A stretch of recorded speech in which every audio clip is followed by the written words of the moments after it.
This is RTV6 News at 5, working for you. Good evening to you. I'm Mark Mullins. We are weeks away from the Indigo Red Line up and running, and some people have concerns in Broad Ripple about the narrow lanes. RTV6's Stephanie Wade went to see the issue for herself and asks Indigo what they're doing to help the situation. Well, you can tell just by the look of this traffic light here. Workers in the area tell me a truck has already hit it. And take a look over here. You can see tire tracks in the mulch just by drivers making the turn onto College Avenue from Broad Ripple. A truck and a trailer can definitely not make this tight curve. There's no way. I avoid it with my little SUV because I go over the curve myself. We saw truck after truck today have to drive up on this curb to make the turn. Plus, the new Indigo Red Line buses themselves hit the pollards when trying to squeeze into the bus lane. Whether you live in Broad Ripple or drive through here, you'll notice some big changes on the roads to make way for the Red Line. People we spoke with say they think the city should widen the roads so people can safely make their way through. I think the pipes should come out, and then I think the curve should be taken way back to the sidewalk and give people the opportunity to actually drive their car around without worrying about hitting the pole or going up on the curve. Coming up at 6, what Indigo says they're doing. Working for you in Broad Ripple, Stephanie Wade, RTV6. Well, RTV6 is working for you and getting results. Today, we got answers for a mom concerned about the safety of her son and other students at his school. She says there are no school zone signs along 2 busy streets that surround the elementary school. RTV6's Nicole Griffin brought her concerns to the city, and just this afternoon, changes are now planned as a result. Hi, they are so fast. Stoutfield Elementary School sits on the corner of Sam Jones Expressway and Holt Road on the southwest side. Desiree Mitchell has a 2nd grade son that attends the Wayne Township School. She wants to know why there are no school zone signs along the 2 busiest roads near the elementary. The city of Indianapolis needs to put in the speed zone signs. It's horrible. I mean, there's accidents right here at this intersection all the time. They fly down here. It's probably a 40 and they do 60. I talked to Dr. Jeff Butts, the superintendent here in Wayne Township, and he says this property that actually runs along Sam Jones Expressway actually belongs to Stoutfield Park and not Stoutfield Elementary, which could be a reason why there are no school zone signs. Especially when they do track and field, they use all the land back behind the school. They use it, and it's literally maybe 5 feet from the road. And that's a much busier road.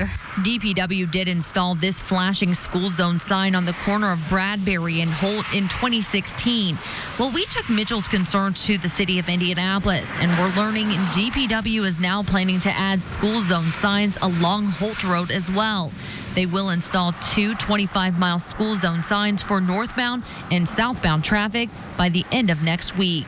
Working for you on the southwest side, Nicole Griffin, RTV6. Tonight, we are learning more about a tragic drowning off the coast of Texas that killed 3 siblings, including a 7-year-old boy from Indianapolis. This happened Thursday in LaPorte, Texas, not far from Houston. RTV6 spoke with the boy's mother, who lives here in Indy. Virginia Anthony tells us her 7-year-old son, Zion, died. Her other son, 12-year-old CJ, survived. Deputies in Texas say 4 children were swimming at Sylvan Beach Park when they began having some trouble in the water. 2 children from Texas drowned along with Zion. Virginia Anthony told RTV6 her sons were making their first visit to meet with their step-siblings in Texas. Their father drove from Texas to Indianapolis to pick up the boys, she said. It's unclear when CJ will return to Indianapolis. Investigators are still looking into what went wrong. Taking a look from our Weather Now cameras, a gorgeous Friday evening, and if you like the way it looks now, you're going to really love the weekend. Let's check in with meteorologist Kyle Mounts. Hey, Kyle. Yeah, Mark, things are lining up pretty well here as we get ready to kick off the weekend. Temperatures this afternoon, lower 80s in most areas. 83 right now in Indy, 80 in Tipton, but a little toasty as we work our way toward Bedford around that 90-degree mark. But the difference today, that humidity a whole lot lower, just 34% now that we've got a little bit of a north breeze. breeze around 5 to 10 miles per hour, and we're also keeping those skies pretty quiet. So no rain to concern ourselves with this evening. Temperatures very comfortable, lower 70s by 11 o'clock. Now to an RTV6 traffic alert starting tonight at 9 o'clock. I-465 will be closed for 15 days on the southeast side. This will have a huge impact on drivers in the Beach Grove area. East and northbound lanes of I-465 will be shut down from I-65 to I-70. This work will last until August 24th. After Labor Day on September 6th, the Indiana Department of Transportation will close the same stretch of highway going in the opposite direction. That will last until September 21st.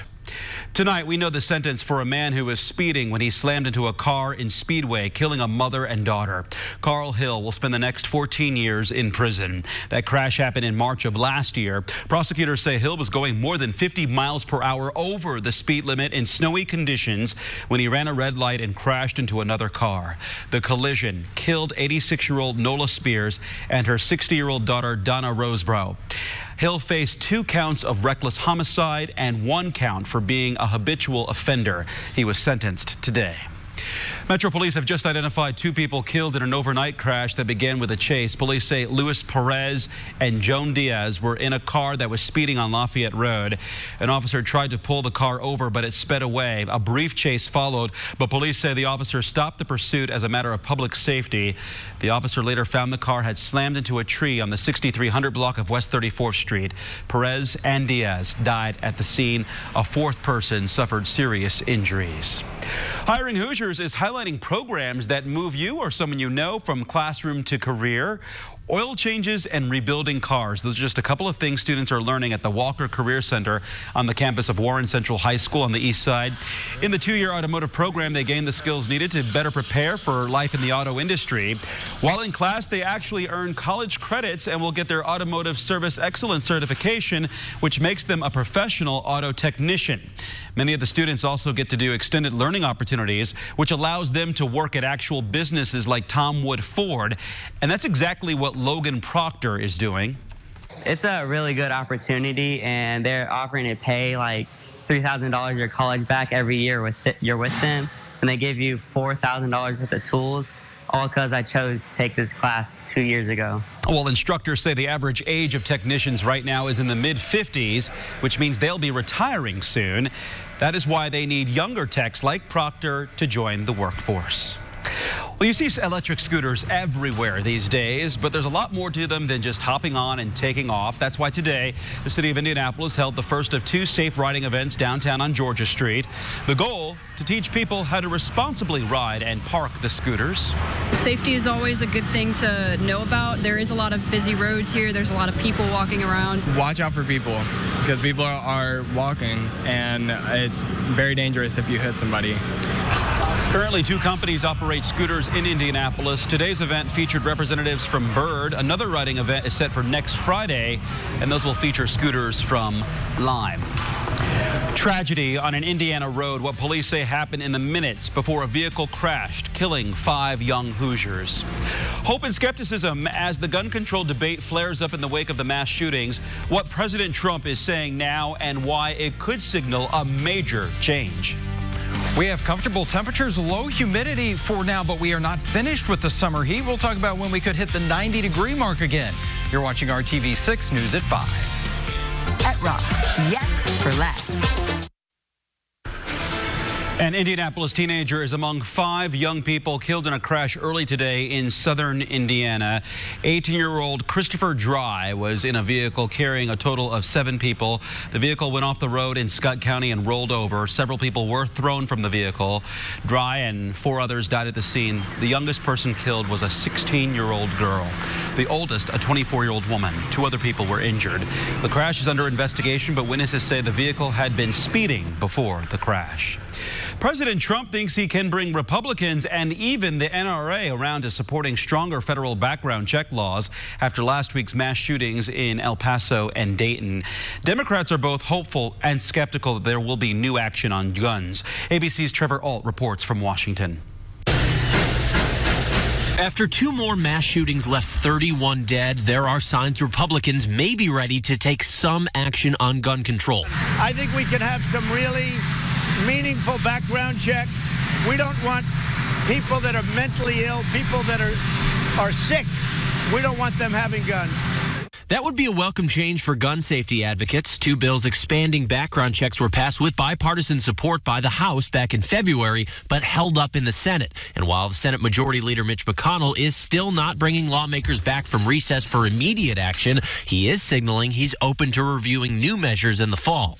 Background checks and red flags would probably lead the discussion. Those are 2 items that for sure will be front and center. The NRA is warning Republicans expanding background checks would not be popular with their members. But President Trump says he's not worried about the gun lobby. I have a lot of respect for the people at the NRA, and I have already spoken to them on numerous occasions. Okay, this isn't a question of NRA, Republican, or Democrat. Thank you. Some Democrats, however, worry the president could change course again. We cannot hold our breath and hope that it will. All of us need to come together and provide that pressure to ensure that they will. I expect that probably what's going to happen is that in a few days the president is going to drop his. Trump has gone back on promises to push for tougher gun control measures before. After the 2018 Parkland, Florida school shooting, he pushed for stricter background checks, but nothing happened. Gun control advocates are hoping this time is different. Trevor Ault, ABC News, Washington. Indianapolis Mayor Joe Hogsett was one of more than 200 mayors from across the country urging federal lawmakers to pass gun safety legislation. Hogsett signed a letter by the U.S. Conference of Mayors asking Senate leaders to get back into session and consider 2 bills that have already passed the U.S. House. One would establish new background check requirements for gun sales, and the other would extend the background check review period deadline. Hogsett was not the only Indiana mayor to sign this letter either. Carmel Mayor Jim Brainerd, as well as mayors from South Bend, Fort Wayne, and Gary also signed it. Just days after the deadly shooting rampage at the Walmart in El Paso, Texas, chaos unfolded at another Walmart in Springfield, Missouri. This time, the man armed with a rifle and wearing body armor walked into the store, sending customers scrambling for cover. Police arrested a 20-year-old man for causing panic inside a Springfield Walmart there. Police say the calls for help came in around 4 o'clock Thursday afternoon. The store manager pulled the fire alarm, and just as shoppers were evacuating, a former firefighter stopped the man and held him at gunpoint until officers arrived. Hopefully my actions prevented something like El Paso from happening. Knowing that I was there and he was there at the same time was, I'm still shaking. Police say the man was armed with more than 100 rounds of ammunition. Thankfully, no shots were fired and no one was hurt. There is no word yet on a motive, but this incident comes just as the FBI is warning everyone about copycat attacks stemming from what happened in El Paso and Dayton. A flight attendant on a Chicago to South Bend flight has been charged with public intoxication. Court documents say Julianne March was part of an on-air Wisconsin crew working on August 2nd, a United Express flight. Passengers became scared for their lives due to her behavior. They say she had difficulty speaking, stumbled around the cabin, and even had to be strapped into her seat by a passenger once the plane got in the air. She eventually passed out in her seat. She's been fired and will appear in court later this month. All right, time now for your Storm Team 6 forecast, and we're enjoying a really nice day out there. Here we are on the doorstep of the weekend. Yeah, and I think this is going to carry over into our weekend, so if you've got some outdoor plans, looking pretty good for that right now. Let's show you the crystal clear blue skies over downtown Indianapolis. 83 degrees in the Circle City, 85 in Martinsville and Bloomington, and lower 80s in Kokomo and Muncie. And we've got that light north breeze today. What that's really done is push out that humidity that we had yesterday afternoon, and now we've got that rain way out of here. In fact, we're not going to see any drops of rain for quite a little while. And our focus is going to be on those temperatures as we go through the next 12 hours. We'll fall through the 70s into the 60s, and many locations tomorrow morning will start off with comfortable numbers in the middle 50s. 55 in Lafayette, 57 in Muncie. We'll hold on to the lower 60s in the city, but 59 for you in Bloomington. So if you are going to be taking part in the Tour de Cure tomorrow morning, looking great out there. Lots of sunshine. Not going to have any weather that really slows you down. The humidity will still be low. The wind fairly light. At 7 a.m. we're in in the lower 60s, 76 degrees by 11 o'clock Saturday morning. We start off abundant sunshine here on Saturday. Into the afternoon, notice on TrueCast, a few clouds will work their way through here, but we're not talking about any chances for wet weather the first half of our weekend. 82 your afternoon high in Danville, 84 in Columbus, and 84 in Bloomington. Numbers right about where they should be for this time of year. The second half of the weekend brings in a little more cloud cover, and it's going to be a bit warmer here. Those temperatures getting into the lower 80s already by noon. We'll find afternoon highs mid to upper 80s on Sunday, and there's just an isolated chance for a passing shower or thunderstorm. I would say our rain chance is 20% or less here on Sunday. This is 1 o'clock on TrueCast Sunday afternoon. You can see a few of those showers, and it really kind of favors the northern third of central Indiana here. But again, most of us going to go through the entire weekend completely dry. 7-day planning forecast, we put it all together for you, and look at the heat that's going to be building here. Upper 80s on Sunday, lower 90s are back on Monday. That's before next chance for some showers, a couple of thunderstorms. That really increases on Monday, will carry over about a 30% chance for some rain in your Tuesday forecast, which brings in lower humidity and slightly cooler temperatures, back to seasonal numbers for this time of year. Wednesday and Thursday both looking at highs in the middle 80s. All right, enjoy it. Get out there. Yeah, lots of sunshine. Right? Good All right. stuff. Thanks, Kyle. Months of nonstop hard work, and now it's time to leave it on the field. We'll get an up-close look at some of the music you might hear in Indy this weekend and how some Hoosiers are playing a key role in this. You're watching RTV6. Keller and Keller. A very good day to you. I'm Julie Grant with Court TV, and we're bringing you gavel-to-gavel live coverage of a harrowing murder trial happening right now in Tennessee. Defendant Eric Boyd is facing first-degree murder and rape charges for his alleged role in a vicious attack on a young couple in West Knoxville. That attack taking place 12 years ago, and at the time, Boyd was convicted in federal court for being an accessory to the crime. But now the state is bringing this prosecution, believing they have enough evidence to directly link him to the rapes and murders of Christopher Newsom and Shannon Christian. The star witness for the state is a guy named George Thomas. He's a jailhouse witness serving 2 life sentences for his role in this gruesome case. And he is placing Eric Boyd at the scene of the crime. But a crime scene analyst could not find any physical evidence pointing to Boyd. It'll be up to the jury to decide what they believed happened on that horrific night back in 2007. Another question, is it hard for this jury to keep up? The prosecution is calling witness after witness without much pushback from the defense. It'll be interesting to see how the rest of this trial plays out. And of course, you can stay with Court TV for gavel-to-gavel live coverage of Tennessee versus Eric Boyd. I'm Julie Grant. Now back to you in the studio. Julie, thank you. And remember, you can stream Court TV live anywhere, 24/7 at courttv.com.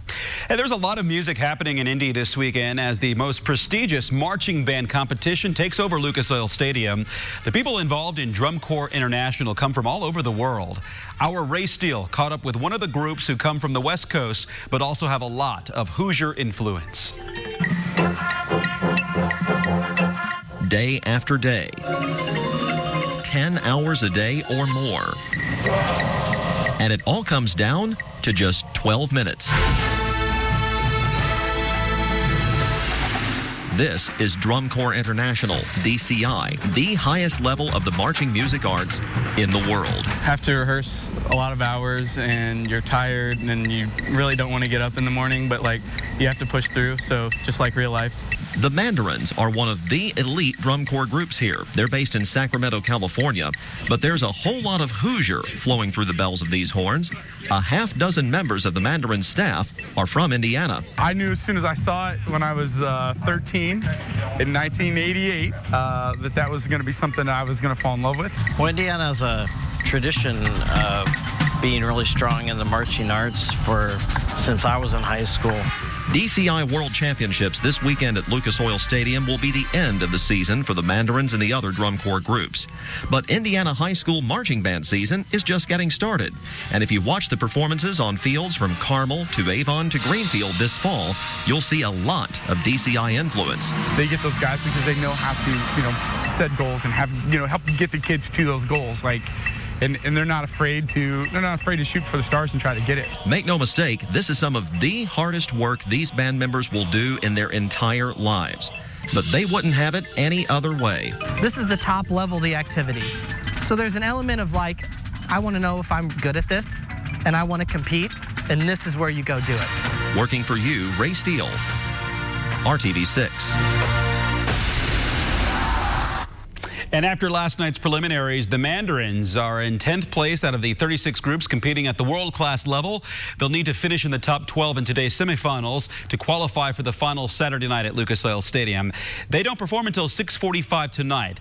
All the info about this weekend's activities are at dci.org. Coming up, all new at 6, harsh words from a state lawmaker about schools that report 0 incidents of bullying. Call 6 Investigates is looking into what lawmakers can do now. But first on the Now Indy up next, a big weekend event to find a cure for a disease that affects so many Hoosiers. We meet a man who takes a personal interest in what's happening. You're watching RTV6.